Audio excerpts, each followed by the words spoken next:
नमस्कार दोस्तों। आज 16 अक्टूबर 2023 है।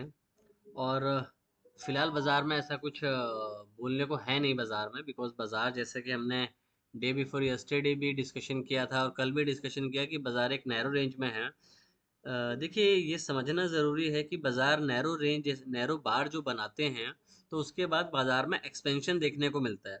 देखिए, उसके लिए ये ज़रूरी है कि आपके एफ आईज़ क्या इंडिकेट करते हैं, क्योंकि बाज़ार में एक छोटा सा करेक्शन है, उसके बाद बाज़ार जो है ऊपर जाने की कोशिश कर रहे हैं। आज चार्ट्स पे कोई बात करने का इतना बनता नहीं है, क्योंकि बिकॉज़ आप एक नैरो रेंज में है, तो आप कल के ही रेंज को एक रेंज डिसाइड कर सकते हैं, और वही चीज़ आपकी निफ्टी में भी है और वही चीज़ आपकी बैंक निफ्टी में भी है। आप एक अगर पिवट लेवल पे भी देखते हैं तो काफ़ी नैरो रेंज आपने बनाई है, आप उसी रेंज के हैं। आज अगर हम देखें तो हमने क्या किया, हमने एक टाइटन की कॉल ली थी, उसमें ऑलमोस्ट काफ़ी अच्छा एंड ऑफ द डे ये देखें या ओवरऑल चेक करें तो हमें काफ़ी अच्छा उसमें प्रॉफिट हुआ। उसके बाद हमने बैंक निफ्टी की कॉल ली थी, बैंक निफ्टी भी वो 190 की कॉल ली थी, वो 250 तक गई थी, बट मेरे उम्मीद थी कि शायद एच डी एफ सी का बैंक का रिजल्ट मार्केट आवर्स में आएगा, बट वो नहीं आया, तो मैं उससे अपनी कॉल से निकल गया और उसके बाद हमने कुछ ऐसा एक्स्ट्रा कुछ काम नहीं किया, जो भी काम किया ब्रेक इवन पे हम निकल गए। बट ओवरऑल आज का डे भी प्रॉफिटेबल रहा। इस वीडियो का छोटा सा रीज़न ये है आज बनाने का कि इतने रीजन होने के बावजूद भी वीकेंड्स पे आप आज बाजार नीचे नहीं गया, गैप डाउन इवन आप क्लोज के आसपास खुले, पहली बार पे एक रूल बनता है कि उसको शॉर्ट करना चाहिए अगर पहले 5 मिनट का लो जाता है। वो मैंने उस पे व्हाट्सअप उस पे बताया था कि आप शॉर्ट कर सकते हैं, बट उसमें कोई अट्रैक्शन नहीं था, तो 5-10 मिनट में अगर आप ट्रेड करते हैं तो आपको समझ में आ गया होगा कि वहाँ पे मोमेंटम नहीं आ रहा है। तो आपको अपनी पोजीशन से जितना जल्दी आप समझ जाएं, उससे एग्जिट उसी अकॉर्डिंग कर लेना चाहिए। अब पॉइंट ये है कि बाजार में हमें आगे क्या करना चाहिए।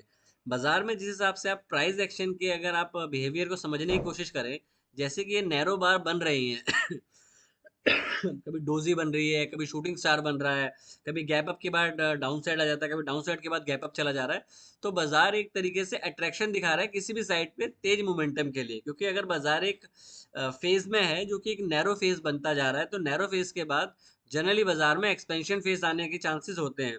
तो उम्मीद ये हो सकती है कि बैंक निफ्टी अगर 44,200 को होल्ड करता है, तो आपको 44,800 44,900 तक एक बाजार जा सकता है, जो कि आपको 700 से 800 पॉइंट का एक बैंक निफ्टी में मोमेंटम ऊपर की साइड या देखने को मिल सकता है। अब यहाँ पे इंपॉर्टेंट है कि अगर 44,000 को होल्ड करता है, इवन आप डिपेंड करेगा कि H D F C bank का रिजल्ट क्या आता है। मेरे हिसाब से H D F C bank का कोई भी रिजल्ट हो, आप चांसेस हैं कि आपको एक अप स्विंग देखने को मिल सकती है। मैंने अप स्विंग की बात करी है, मैंने अप ट्रेंड की बात नहीं करी है, तो इस चीज़ को प्लीज़ ध्यान में रखें, बिकॉज आप बाद में ये बोलते हैं कि आपने अप ट्रेंड बोला था कि बाजार ऊपर जाएगा। मैं अप ट्रेंड की बात कर रहा हूँ, बिकॉज नैरो समय के बाद बाजार में एक एक्सपेंशन देखने को मिलता है। वही अगर हम निफ्टी की बात करें तो निफ्टी में भी सेम बन रहा है। आज निफ्टी में भी आईटी में थोड़ा सा लग रहा था कि अट्रैक्शन आएगा, बट फाइनली टीसीएस में काफ़ी ज़्यादा डाउन साइड देखने को मिली, मतलब मोर देन 1%। इन्फी साइडवेज हो गया था, इंडिया विक्स आपका 4% से ऊपर था।